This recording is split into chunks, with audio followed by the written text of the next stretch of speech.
Good afternoon, everybody. My sincere thanks to Tamil Nadu ISG chapter for giving me an opportunity to discuss the topic of ascites with cirrhosis. I'm extremely sorry for not being in person. It's just because of my daughter's illness that happened. So I had to cancel the trip today itself. I'm extremely sorry about it. And really grateful to Professor Epan and Professor Ashish for giving me an opportunity to present the topic online. My sincere thanks to all the panelists for allowing me to discuss online, and we'll discuss the topic further. Sincere thanks to Dr. Jyoti Mani, Dr. Kannan, Professor Verghese for allowing me to proceed through this topic. Greetings from SGPGI. I'll discuss the topic under following headings: the pathophysiology, the key determinants which play a role in progression of ascites, the impact of cardiac reserves, HVPG, endotoxemia, renal impact. We'll discuss why is the ascites refractory and how to overcome this resistance, and should vasoconstrictor have a role in management of ascites. So coming to the pathophysiology, this august audience is extremely aware of the whole issue. It's the cirrhosis progression that has two important components, namely the portal hypertension that leads to splanchnic vasodilatation, which because of gut congestion, endotoxemia, increased nitric oxide, lead to systemic vasodilatation, in effect decreasing the effective plasma volume, thereby creating a state of hypovolemia in the body with no fluid loss or bleeding. This effective hypovolemia leads to decreased GFR and would obviously stimulate the renin-angiotensin-aldosterone system and cause renal vasoconstriction. This obviously will progress to renal dysfunction with altered absorption and secretion of sodium and water, formation of ascites, and all its complications, including dilutional hyponatremia, refractory ascites, hepatorenal syndrome, etc. The whole process is a process in continuum. This dilutional hyponatremia, refractory ascites are not bolt from blue. It's just the progression of altered pathophysiology with worsening of effective plasma volume and worsening of renal vasoconstriction.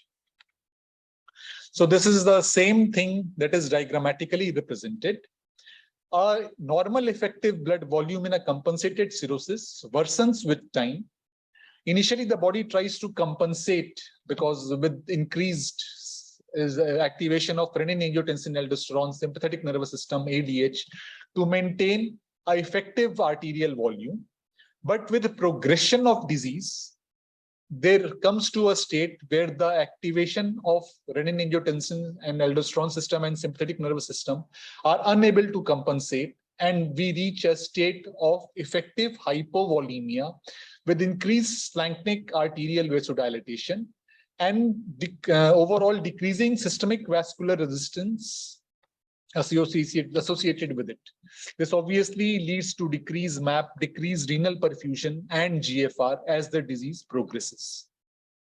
So in effect, it's a circulatory dysfunction leading to persistent decreased effective arterial volume and activation of vasoconstrictor systems, which culminates in decreased GFR, which is the key pathophysiological alteration. The key determinants, as discussed previously, includes advanced cirrhosis, worsening portal hypertension, which leads to gut congestion, bacterial overgrowth and translocation, splanchnic arterial vasodilatation that becomes worse, ultimately leading to a state of hypovolemia with decreased cardiac output. There is an exhaustion of after maximally activation of endogenous vasoconstrictor system, leading to renal arterial vasoconstriction and reduced GFR. This obviously leads to the whole gamut of ascites, dilutional hyponatremia, HRS, and refractory ascites. So it's not only the kidneys or the liver, it is the impact of liver, hemodynamics, circulatory system, gut congestion, endotoxemia, and the kidneys, which leads to renal vasoconstriction, fluid accumulation, and worsening of ascites with all its complications. So if we look at the pathophysiology, we have to look in toto, look at what are the organs involved and what can be done to correct the ascites. Coming to impact of each of these organs in detail, studies have shown that in patients with hepatorenal syndrome, the cardiac output is much lower. They did the dobutamine stress echo and they found that the cardiac output, stroke volume, and change in peak heart rate in patients with hepatorenal syndrome were impaired compared to normal patients. The cardiac reserve in hepatorenal syndrome was found to be low, and there was predictors for development of HRS based on cardiac output, MAP, and low cardiac reserve. All these three parameters were significantly associated with development of HRS. It was not only cardiac reserve, but the survival was impacted. So survival was based on degree of circulatory dysfunction. So worse the circulatory dysfunction, more the chance of developing of ascites and worsening of ascites and formation of hepatorenal syndrome, and worse the survival. So the survival was linked to circulatory dysfunction, worsening of ascites, and development of HRS. Coming to the impact of HVPG and endotoxemia, multiple studies have shown that worse the HVPG, more difficult it is for ascites mobilization. HVPG cutoff of 19 has been taken in multiple studies. The issue is, as the HVPG increases, there is progressive reduction in portal blood flow. So it's not only HVPG, there is progressive reduction in portal blood flow, gut congestion, endotoxemia, and the whole cascade that worsens. A very interesting study was done way back in 2006 on animals that showed that if a patient had, rats have normal GFR and if endotoxins were given, the GFR reduced to 1/3, more than 1/3 reduction was there in GFR. Once pentoxifylline was added to correct the endotoxemia, there was significant improvement in GFR. Again, similar study was replicated in 2011, where the probability to develop renal failure and probability to be free from hepatic encephalopathy improved when patients with cirrhosis and ascites were treated with pentoxifylline, giving the same logic as in previous study. Coming to the kidney impact, this is just a normal renal physiology that has been discussed in the first cartoon. We look at the second cartoon when there is reduced GFR.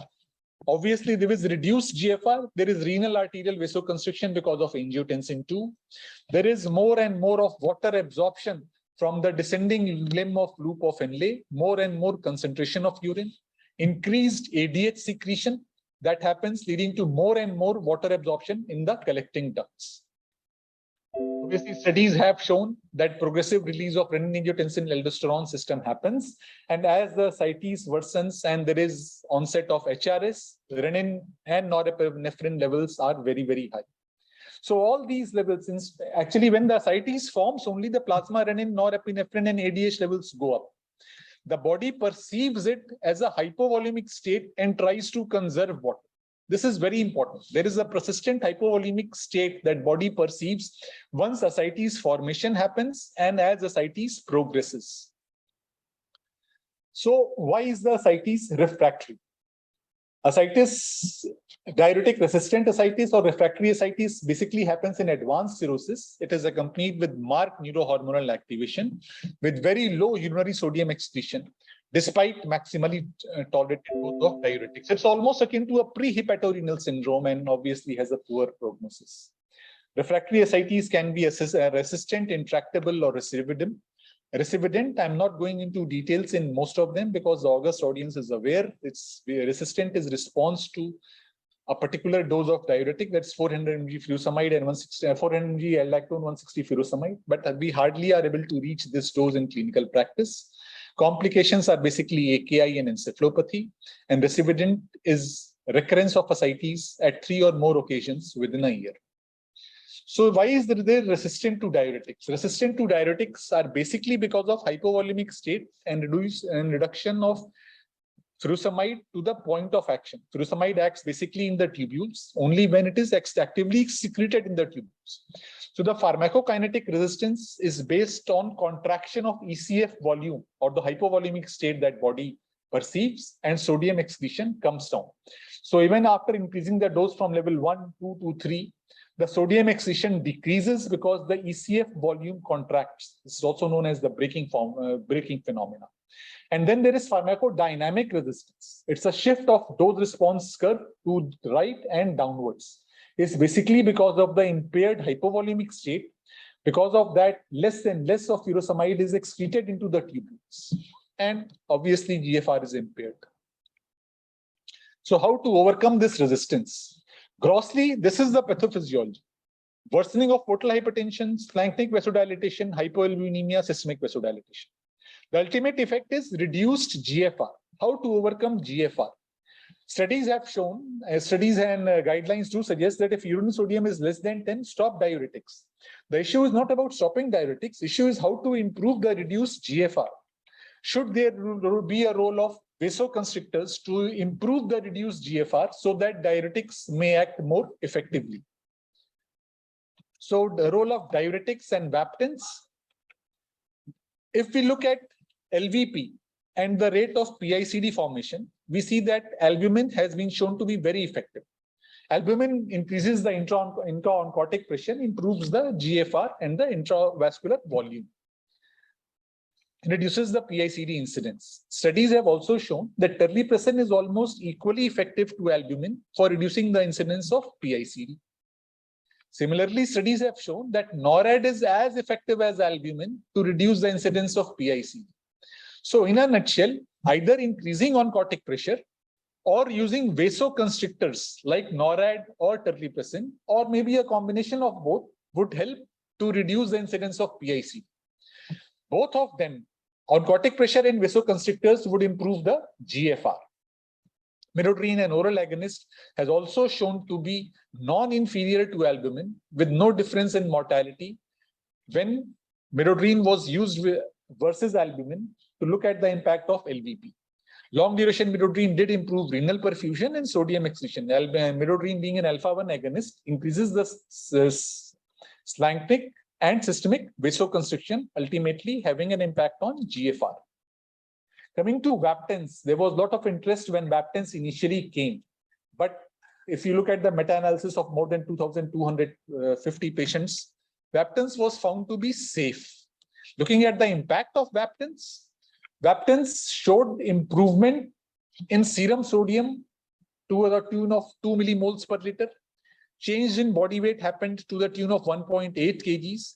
They delayed the time to first LVP, but the number of LVPs was not different in the intervention and control groups. Secondly, short and long-term survival did not change with vaptins. If you look at the pathophysiology, vaptins act at the extreme end of collecting tubules. The pathophysiology is basically at the GFR level. So the mortality would not probably have changed, and so did the RCTs show that. No significant survival improvement and no data showing that increasing serum concentration of sodium alone has an impact on morbidity or mortality. A very interesting study in 2017 showed that in hypervolemic hyponatremia, if with sodium correction, we improved the MAP to more than 82, then survival improved. Midodrine was given to achieve a MAP of more than 82, and this had an impact on survival. So basically, the impact of improved hemodynamics improves survival with correction of hyponatremia and ascites mobilization. Midodrine has been shown to have impact in refractory ascites from Indian studies from PGI Chandigarh. It showed improvement in renal functions, improved systemic circulation by showing reduced renin activity. Reduced renin activity and reduced aldosterone activity was also shown with midodrine action in refractory ascites. Similarly, adding midodrine with tolvaptans, was found to be most effective in improving the fluid mobilization in patients with recurrent or refractory ascites. So recurrent or refractory ascites and PICD vasoconstrictors did prove a role. But as we know, the pathophysiology is in continuum and no two patients have the same degree of pathophysiological worsening. So multiple studies have shown that albumin with terlipressin is better than midodrine with octreotide. Studies have been shown in HRS also that the impact of terlipressin with albumin are superior to midodrine octreotide. Now, this is probably because of worse hemodynamics or worse pathophysiological alteration in these patients, and which an oral drug like midodrine is unable to overcome. So what to do for step-up therapy? Step-up therapy, if we look at the pathophysiological alteration, can we change each component of that? For portal hypertension, splanchnic arterial vasodilatation, terlipressin is a good drug. Hypoalbuminemia and the albumin that is present in the body may not be truly functional, may not have the true binding capacity for furosemide. So fresh albumin may help. Systemic vasodilatation may be corrected by NORAD. A combination of these three in low dose may help reduce the systemic side effects of these drugs. Once we achieve the GFR, then diuretics can be given.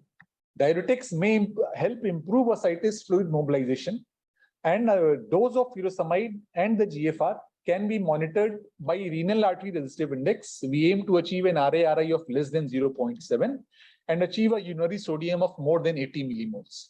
This particular drug combination we have been using in PGI for last decade or so, and we have found it to be useful in ascites mobilization, correct improvement on dilutional hyponatremia, and reversal of HRS-AKI.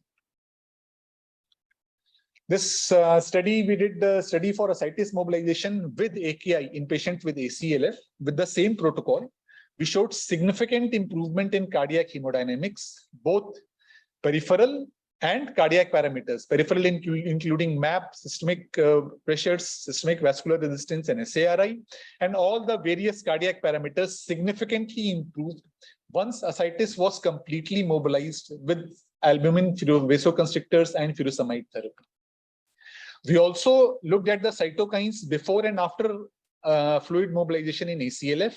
There was significant improvement in TNF-alpha, interleukin 10, interleukin 4, interleukin 6 levels, and interferon gamma levels came down as it's being an anti-inflammatory cytokine once fluid was mobilized in patients with ACLF. There was improvement in intestinal permeability in this subgroup of patients, which we checked by lactulose-mannitol ratio by NMR. The endotoxemia came down, improvement of cytokines, and improvement in neutrophil dysfunction that was assessed by NETosis. All these had significant improvement in ACLF patients with large ascites and AKI. If we look at the comparison of endotoxemia and intestinal permeability that was assessed by NMR-based LMR, we look at significant improvement in endotoxemia on the left side after ascites mobilization. And we looked at significant improvement in intestinal permeability that was assessed by NMR-based LMR ratio, which also improved. With that, we looked at the relation between endotoxemia and intestinal permeability, and we had a R-square ratio of 0.72 that was statistically significant, almost a linear correlation of reduction in intestinal permeability and its correlation with baseline endotoxin levels before and after ascites mobilization. Then finally, coming to the survival analysis, it was a proof of concept study, and mobilizing fluid helped in improving survival, improving endotoxemia, improve intestinal permeability, neutrophil dysfunction, and cytokine levels. Another important surrogate marker that we used in our study was urinary sodium. And we looked at the urinary sodium. People who achieved urinary sodium with furosemide and vasoconstrictors within 48 hours, almost everybody survived. And people who could not achieve urinary sodium of more than 80 millimoles at day 7, none of them survived. This probably is an impact of altered hemodynamics that are present of various levels in these patients with ACLF. So earlier the correction of hemodynamics, better the chance of survival. Worse more the delay, worse the chances of survival. In a nutshell, the issue is using vasoconstrictors, mobilizing fluid helped us achieve effective arterial hypovolemia. It also improved the MAP, renal perfusion, and GFR, and helped improve survival in the group of patients with ACLF, with AKI. So to conclude, ladies and gentlemen, it's not just a water problem. It's a combination of worsening liver cirrhosis, worsening hemodynamics, its cardiac impact, cardiac reserve, gut congestion, altered permeability, endotoxemia, and renal vasoconstriction with reduced GFR, which leads to fluid accumulation. Efforts have to be made to improve the effective arterial blood volume, mobilize the fluid that may help achieve improved survival in patients with worsening ascites and ACLF. Thank you. I'm ready for questions, if any. Thank you for panelists, and any suggestions and questions are most welcome. Thank you so much.